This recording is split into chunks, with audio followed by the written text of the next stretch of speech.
아름다운 글 하나 소개합니다. 감동입니다. 놀라운 선교 기사. 지금부터 100년 전 한 젊은 선교사 부부가 미국 선교부에서 한국으로 파송을 받았습니다. 이 젊은 선교사 부부는 충남 공주를 선교 기반으로 하여 선교를 시작했습니다. 공주에서 첫 아들을 낳았는데 첫 아들의 이름을 한국의 광복을 기원하면서 한국식 이름을 오광복이라고 지어주었습니다. 그리고 올리브와 로저라는 두 딸을 낳았습니다. 1906년 2월 논산지방 부흥회를 인도하고 돌아오다가 비를 피해 상여관에서 잠시 쉬었는데 바로 전날 장티푸스로 죽은 사람을 장례하고 그 장례용품을 보관해 두었기 때문에 선교사님이 장티푸스에 감염되어 세상을 떠나게 됩니다. 졸지에 선교사님 부인은 과부가 되어 미국으로 돌아갑니다. 놀라운 사실은 2년 후 선교사님의 부인이 자녀를 데리고 다시 한국 공주로 돌아왔던 것입니다. 그리고 공주의 큰 교회들을 세우는데 기여를 하고 47년간 선교사역을 했습니다. 그런데 두 딸이 풍토병에 걸려 죽었는데 오광복의 여동생 올리브는 11살에 죽어서 공주 땅 영명동산에 묻힙니다.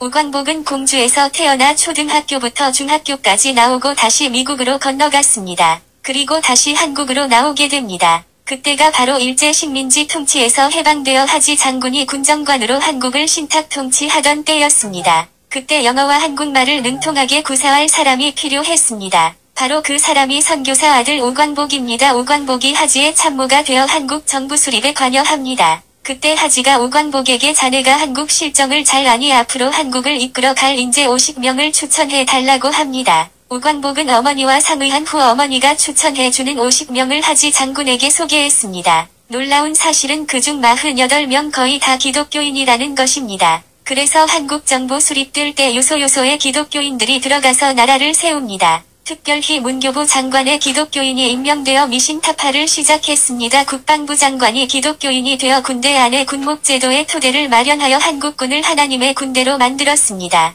그리고 재헌국회 국회의원 거의 모두 기독교인들이었습니다. 지금도 우리나라 재헌국회 속기록 첫 장을 열면 기도로 국회를 개원한 것을 알 수 있습니다. 1948년 5월 30일 이승만은 이윤영 목사에게 기도로 국회를 열 것을 주문합니다. 대한민국 독립민주국 제1차 회의를 여기서 열게 된 것을 우리가 하나님에게 감사해야 할 것입니다. 나는 먼저 우리가 다 성심으로 일어서서 하나님에게 감사를 드릴 터인데 이윤영 의원 나오셔서 하나님에게 기도를 올려주시기를 바랍니다. 그 기도문은 다음과 같습니다. 이 우주와 만물을 창조하시고 인간의 역사를 섭리하시는 하나님이시여, 이 민족을 돌아보시고 이 땅에 축복하셔서 감사에 넘치는 오늘이 있게 하심을 주님께 저희들은 성심으로 감사하나이다. 오랜 시일 동안 이 민족의 고통과 호소를 들으시사 정의의 칼을 떼서 일제의 폭력을 굽히시사 하나님은 이제 세계만방의 양심을 움직이시고 또한 우리 민족의 염원을 들으심으로 이 기쁜 역사적 환희의 날을 이 시간에 우리에게 오게 하심은 하나님의 섭리가 세계만방에 성취하신 것으로 저희들은 믿나이다.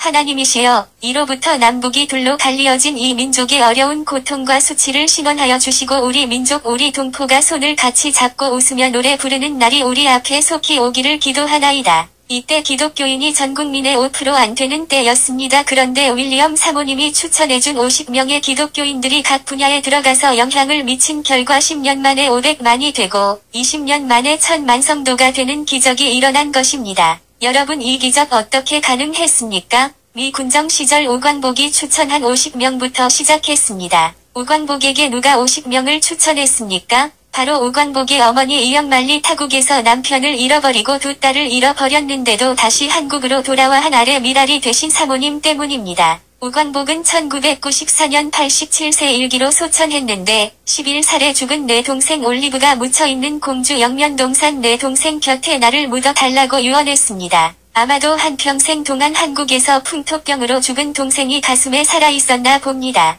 그래서 지금 오광복의 묘가 동생 옆에 나란히 있습니다. 이러한 헌신과 희생을 바탕으로 하나님께서 세워주신 내 나라와 내 민족이 깨어서 경성하여 다시 한 번 더 하나님을 경외하는 민족이 될 수 있기를 기도합니다. 이 글이 도움이 되었다면 다른 분들에게도 널리 전합시다. 감사합니다. 언젠가 감명 깊게 읽었던 이 글을 또다시 읽으니 감개무량합니다. 잊을만 하면 또다시 읽어야 할 은혜의 글입니다. 너무 감사드립니다. 하나님의 역사와 섭리는 역사 너머라는 하나님의 때와 섭리라는 관점을 놓치면 도무지 알 수 없습니다. 이 글을 통해서도 이 진리를 절감합니다.